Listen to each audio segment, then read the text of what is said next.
Shalom Bapak Ibu, berjumpa kembali dengan saya di Urban Channel. Pada sesi ini saya akan membahas satu topik, Yesus dan Nikodemus. Secara khusus, topik ini saya mengenal tentang Nikodemus. Dia seorang Farisi yang kemudian percaya kepada Yesus. Bahkan dia terlibat untuk bersama murid-murid ketika Yesus sudah meninggal, dia ikut menguburkan Yesus dengan baik. Bapak Ibu yang dikasihi Tuhan, ketika kita membaca tentang Nikodemus yang berjumpa dengan Yesus, ada banyak nilai-nilai rohani atau pengajaran-pengajaran penting yang bisa kita petik dari kisah tersebut. Dan pada sesi ini saya membahas tentang siapa Nikodemus, bagaimana pertobatannya, dan bagaimana pengabdian hidupnya. Bapak Ibu ikuti video ini sampai selesai, supaya Bapak Ibu mendapatkan apa yang hendak saya sampaikan tentang topik tersebut. Yang pertama saya awali dari siapakah Nikodemus. Nikodemus yang pertama adalah ia seorang Farisi. Jelas sekali dikatakan di dalam ayat 1 bahwa dia seorang Farisi. Kata Farisi ini berasal dari bahasa Ibrani yaitu Prusim, dari Ferus yang berarti penjelasan. Jadi kata Farisi berarti orang yang menjelaskan atau lavereis atau menjelaskan. Kaum Farisi ini adalah sebuah partai politik atau sebuah gerakan sosial dan belakangan sebuah aliran pemikiran di antara orang-orang Yahudi yang berkembang pada masa Bait Suci kedua, 536 sampai dengan tahun 70 Masehi. 536 sebelum Masehi sampai tahun 70 Masehi.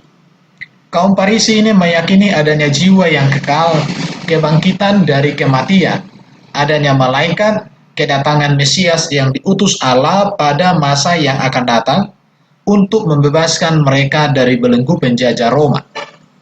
Jadi itulah tentang seorang Farisi. Dan dia juga, Nikodemus ini adalah seorang pemimpin agama Yahudi. Agama Yahudi atau Yudaisme adalah agama asli bangsa Yahudi yang merangkum seluruh tradisi dan peradaban religi, budaya, maupun hukum bangsa Yahudi. Bagi umat Yahudi yang taat, agama Yahudi adalah ungkapan nyata dari perjanjian antara Tuhan dan Bani Israel. Agama ini menyimpan kasana, sastra, amalan, wawasan teologi, dan tatanan organisasi yang kaya. Kitab Taurat adalah bagian dari kasana susastra yang terdiri atas kumpulan Tanakh atau Alkitab Ibrani dan kumpulan tradisi, tutur yang baru dibukukan, kemudian hari semisal Midras dan Talmud.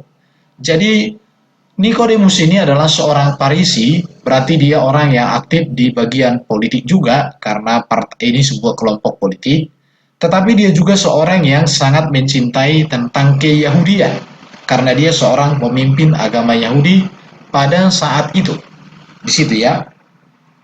Tetapi yang perlu kita pelajari juga bagaimana pengenalan Nikodemus kepada Yesus. Hal ini bisa kita lihat di dalam Yohanes pasal 3 ayat 2 dikatakan, di mana dikatakan ia datang kepadanya pada waktu malam. Pada waktu malam kepada Yesus ia datang dan berkata, Rabi, kami tahu bahwa engkau datang sebagai guru yang diutus Allah. Sebab tidak ada seorang pun yang dapat mengadakan tanda-tanda yang engkau adakan itu, jika Allah tidak menyertainya. Dari pengakuan daripada Nikodemus ini, maka kita temukan bahwa Nikodemus ini dia seorang Farisi, dia seorang pemimpin agama Yahudi, mengakui bahwa Yesus itu sebagai seorang rabi atau guru yang diutus oleh Allah. Dia juga mengakui dan melihat bahwa perbuatan-perbuatan yang diajaib oleh Yesus itu sebuah perbuatan-perbuatan yang mengagumkan.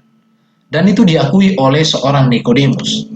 Bahkan juga Nikodemus melihat dan mengakui bagaimana penyertaan Allah yang luar biasa di dalam pribadi Yesus. Karena hal itu nyata di dalam pelayanan yang dikerjakan oleh Yesus. Maka dikatakan, Rabi, kami tahu bahwa engkau datang sebagai guru yang diutus Allah. Sebab tidak ada seorang pun yang dapat mengadakan tanda-tanda yang engkau adakan itu, jika Allah tidak menyertainya. Pertanyaannya adalah, Apakah ini sebuah pengakuan yang baik? Saya katakan iya. Ini sebuah pengakuan yang luar biasa dari seorang Nikodemus tentang Yesus. Namun, apakah pengakuan Nikodemus yang demikian ini sudah layak diberikan oleh Yesus hak untuk mewarisi kerajaan surga? Mengakui bahwa Yesus sebagai seorang rabi, seorang guru yang diutus Allah, melihat dan mengakui semua perbuatan-perbuatan ajaib yang diadakan Yesus, melihat dan mengakui penyertaan Allah kepada pribadi Yesus. Dengan demikian, apakah Nikodemus sudah layak masuk dalam kerajaan surga? Bahkan ketika Nikodemus datang dengan berkata demikian, saya melihat di dalam ayat ini, Yesus tidak memberikan tanggapan terhadap pengakuan-pengakuan Nikodemus. Tetapi Yesus masuk kepada inti dari persoalan yang harus diselesaikan.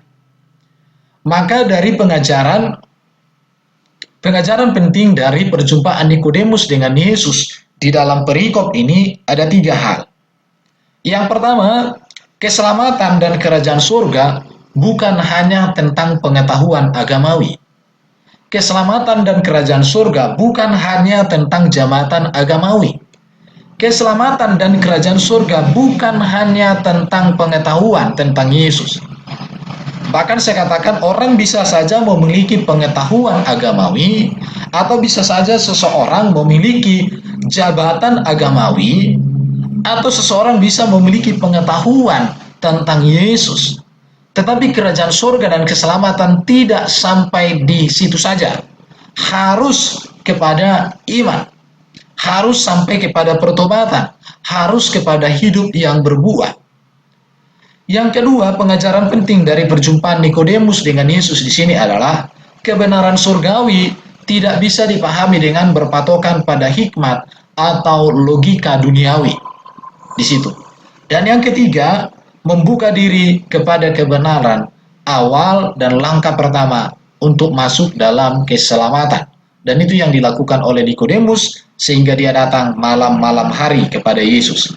Mari kita melihat keselamatan kerajaan surga dan kerajaan surga bukan hanya tentang pengetahuan agamawi, jabatan agamawi, atau pengetahuan tentang Yesus. Kalau pengetahuan saja, Yesus mengatakan di dalam Yohanes 3 ayat 3 dan ayat 5 sampai dengan 7 berkata dengan jelas, Aku berkata kepadamu, sesungguhnya jika seorang tidak dilahirkan kembali, ia tidak dapat melihat kerajaan Allah.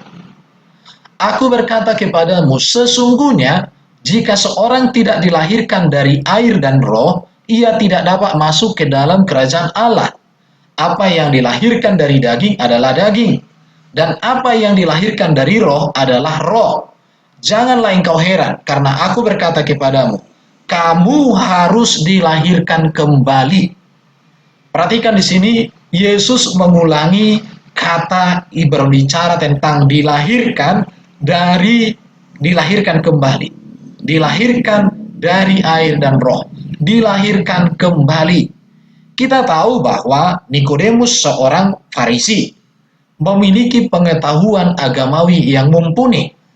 Kita tahu bahwa Nikodemus seorang pemimpin agama Yahudi. Artinya dia memiliki jabatan agamawi. Nikodemus mengetahui, melihat, menyaksikan, dan mengakui tentang perbuatan-perbuatan dan pengajaran Yesus. Tetapi Yesus katakan kepada Nikodemus, jika tidak dilahirkan kembali, jika tidak dilahirkan dari air dan roh, jika tidak dilahirkan kembali, maka tidak masuk ke dalam kerajaan surga. Tidak akan diselamatkan. Artinya, pengetahuan jabatan agamawi, bahkan pengetahuan tentang Yesus, tidak cukup menjadi seorang yang percaya atau seorang Kristen yang sejati. Harus sampai kepada pengetahuan, jabatan, dan pengetahuan tentang Yesus itu harus benar-benar menjadi sebuah iman. Harus benar-benar hidupnya diubahkan dengan kebenaran itu. Jadi bukan hanya di otak, bukan hanya pengetahuan. Maka keselamatan tidak ada kaitan dengan gelar, dengan titel, dengan jabatan-jabatan agamawi. Tidak ada. Tetapi keselamatan berkaitan erat dengan yang namanya pertobatan. Pertobatan menjadi dasar untuk masuk ke dalam keselamatan. Dilahirkan kembali menjadi dasar dari keselamatan itu sendiri, bukan pengetahuan, bukan jabatan agamawi. Di situ ya, ini yang harus kita ketahui. Bukan berarti kita, oh kalau begitu tidak perlu memiliki pengetahuan Alkitab. Sangat penting. Memiliki jabatan agamawi juga penting. Tetapi kalau hanya sebatas itu, jelas tidak akan diselamatkan. Sebab yang diselamatkan adalah mereka yang mengalami kelahiran kembali. Artinya mengalami pertobatan. Oleh karena itu Bapak Ibu yang dikasihi Tuhan, maka saya mau katakan begini. Kedewasaan iman kita bukan sebatas soal pengetahuan jabatan agamawi. Karena banyak juga orang, banyak pengetahuan Alkitab, mungkin jabatannya secara gerejawi hebat, tapi imannya melempem. Mengapa? Karena penakut, tidak berani mengucapkan kebenaran, hanya jago di mimbar. Begitu keluar mimbar, wow, jadi penakut. Ini jadi kedewasaan iman atau kehidupan yang dibaharukan. Tidak terletak sebatas hanya pengetahuan dan jabatan agamawi. Karena bisa saja seorang pejabat atau seorang yang berpendidikan terbelajar dalam hal-hal keagamaan, imannya tidak dewasa, tidak ada pertobatan dalam hidupnya, seperti Nikodemus ini. Dia seorang pemimpin, dia seorang ahli, seorang farisi, tetapi tidak mengalami hidup yang diubahkan, tidak mengalami atau tidak memiliki hidup yang berpusat kepada Kristus. Sebab sebenarnya kekristenan itu bukan berbicara pengetahuan intelektual.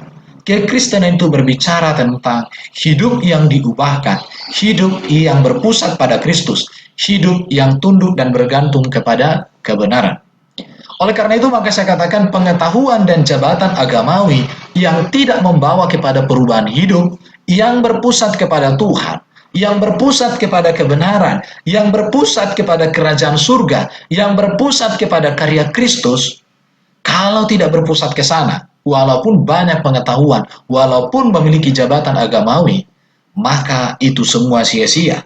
Karena dasar dari kehidupan yang dikehendaki Tuhan adalah hidup berpusat kepada Kristus, hidup bergantung kepada Kristus.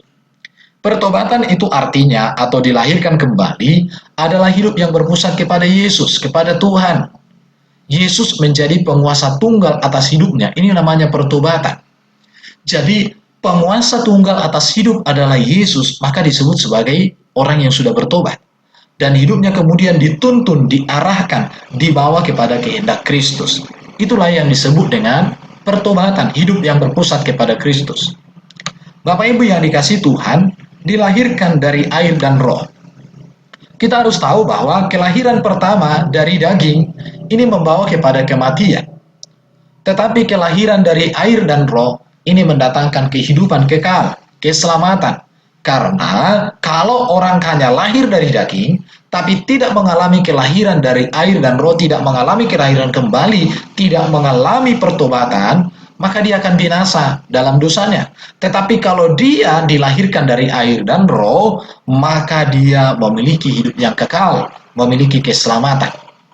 Kelahiran dari air adalah pertobatan, yaitu kehidupan dengan mutu yang baru, memiliki nilai-nilai hidup kekal dalam diri kita. Orang yang bertobat atau orang yang dilahirkan dari air dan roh, berarti hidup kekal sudah tinggal dalam hidupnya. Siapalah hidup kekal itu? Artinya kebenaran dan janji-janji Allah menjadi pusat kehidupannya. Hidup yang berpusat kepada Tuhan adalah hidup yang dipimpin oleh Roh Kudus. Inilah orang yang disebut dengan dilahirkan dari air dan roh. Oleh karena itu maka saya katakan dilahirkan dari air dan roh adalah kelahiran baru, menjadikan Yesus sebagai penguasa tunggal atas hidup dan menjalani hidup dengan pertobatan. Bertobat berarti bertekad untuk berhenti berbuat dosa, berbalik dari cara hidup yang lama menuju cara hidup yang baru yang taat kepada kehendak Allah, untuk bersedia menjadikan Yesus sebagai penguasa tunggal, sebagai pemilik, sebagai Tuhan atas kehidupannya. Itulah arti bertobat. Saya ulangi lagi ya. Bertobat artinya bertekad untuk berhenti berbuat dosa, berbalik dari cara hidup yang lama menuju cara hidup yang baru yang taat kepada kehendak Allah, atau bersedia menjadikan Yesus sebagai penguasa, pemilik, Tuhan atas kehidupannya. Bisa dibaca di Roma pasal 6 ayat 1 sampai 4. Jadi pertobatan itu artinya percaya, pertobatan orang percaya menghasilkan buah, yaitu buah karakter yang disebut dengan buah-buah roh, dan juga akan menghasilkan yang namanya buah jiwa-jiwa, para petobat-petobat baru. Artinya melalui hidupnya, orang lain mengenal keselamatan, mengenal kebenaran. Puji Tuhan. Jadi yang berikut saya mau katakan, kebenaran surgawi tidak bisa dipahami dengan berpatok pada hikmat atau logika agamawi atau logika duniawi. Kita tahu bahwa Nikodemus ini seorang pemuka agama. Kita tahu bahwa Nikodemus ini seorang ahli Farisi. Artinya dia orang intelektual. Tetapi ketika Yesus menjelaskan tentang kelahiran kembali, maka Nikodemus ini berbicara dan bertanya kepada Yesus 2 kali. Kata Nikodemus kepadanya, "Bagaimanakah mungkin seorang dilahirkan kalau ia sudah tua? Dapatkah ia masuk kembali ke dalam rahim ibunya dan dilahirkan lagi?" Dijelaskan Yesus lagi tentang kelahiran baru. Baru dia bertanya. Nikodemus menjawab katanya, "Bagaimana mungkin hal itu terjadi?" Jadi saya mau katakan Bapak Ibu, kebenaran surgawi memang tidak bisa dipahami dengan berpatokan pada hikmat dan logika duniawi. Jadi saya katakan, jabatan yang tinggi secara keagamaan atau pengetahuan yang sangat banyak secara teologi, tapi kalau tidak memiliki roh Allah, tidak tunduk kepada otoritas Tuhan, tidak akan bisa memahami firman Tuhan dengan benar. Dan ini dibuktikan oleh Nikodemus. Oleh karena itu, maka saya katakan kebenaran surgawi tidak bisa dipahami dengan berpatokan pada hikmat atau logika duniawi. Bukan berarti kita tidak boleh menggunakan hikmat dan logika kita. Kita harus gunakan. Tetapi hikmat dan logika kita harus tunduk kepada kebenaran surgawi, kepada otoritas, kepada kuasa Yesus Kristus. Itulah yang disebut dengan iman. Sangat jelas sekali dikatakan di sini bahwa walaupun Yesus sudah menjelaskan, tetapi Nikodemus bertanya, bagaimana mungkin? Ya, bagaimana mungkin hal itu terjadi? Tetapi puji Tuhan, Nikodemus menjadi orang yang luar biasa karena walaupun dia pada dasarnya, pada awalnya tidak mengerti kebenaran, tetapi karena dia merenungkan kebenaran dan dia berikan tempat untuk Tuhan, akhirnya dia mengerti kebenaran. Oleh karena itu maka saya katakan, bagaimana seorang dapat bertobat? Yang pertama adalah dengan kerendahan hati datang kepada Yesus. Ini pelajaran penting yang bisa kita dapatkan dari seorang Nikodemus. Dia seorang tokoh yang dikenal bahkan dihormati pada zaman itu karena dia seorang Farisi dan pemimpin agama Yahudi. Tetapi dengan rendah hati dia datang kepada Yesus. Ini yang pertama. Jelas dikatakan adalah seorang Farisi yang bernama Nikodemus, seorang pemimpin agama Yahudi. Ia datang pada waktu malam kepada Yesus dan berkata, "Rabi," dan seterusnya. Artinya, bagaimana Nikodemus ini bertobat? Yang pertama, datang dengan kerendahan hati kepada Yesus di situ. Jadi dia dengan rendah hati. Bukan Yesus yang dipanggil dia datang ke rumahnya, tetapi dia datang menjumpai Yesus pada saat malam hari. Saya mau katakan begini, mengapa orang banyak selalu meragukan tentang kebesaran keagungan Yesus? Karena mereka tidak pernah dengan rendah hati, membuka hati untuk mendengarkan, untuk mengerti firman Tuhan. Mengapa orang-orang lain seringkali mengkritisi Alkitab? Karena mereka tidak pernah memberikan tempat kepada Roh Kudus dan kepada Tuhan di dalam hati mereka, karena mereka datang bukan dengan kerendahan hati, sehingga tidak mengerti kebenaran Tuhan. Yang kedua, tindakan yang bisa kita lihat bagaimana Nikodemus ini menjadi seorang yang bertobat dan mengabdikan hidup kepada Tuhan. Yang kedua adalah bersedia untuk mengubah cara pandang.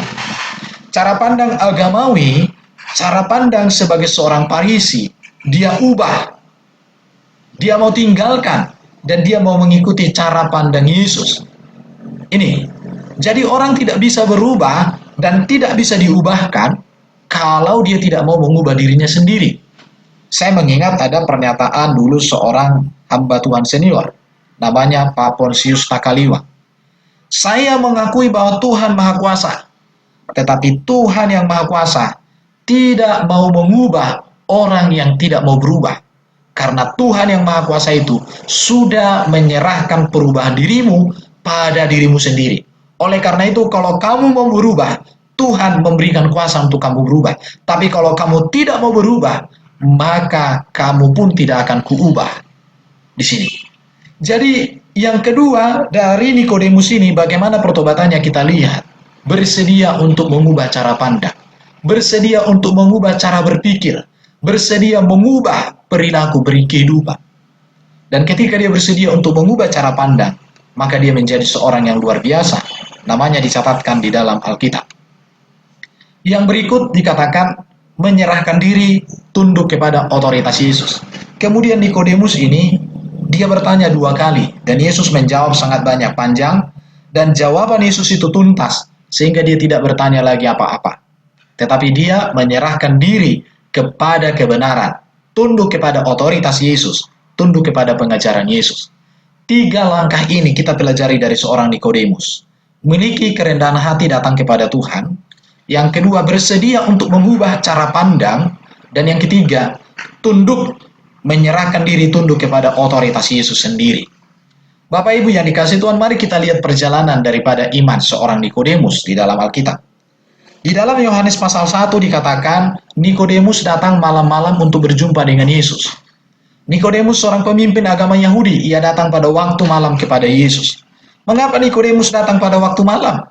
Barangkali karena dia seorang pemimpin, dikenal orang. Tetapi dia rindu kepada kebenaran. Dia tahu, dia ingin mengalami kebenaran, maka dia datang malam-malam. Barangkali dia di sini kurang berani, begitu ya. Tetapi kita lihat di dalam ayat berikut, di dalam Yohanes pasal 7 ayat 50-51 dikatakan, Nikodemus berani menyatakan kebenaran. Artinya, dalam perjalanan hidupnya, dia mengalami perubahan cara pandang. Dan dia sudah percaya kepada Yesus.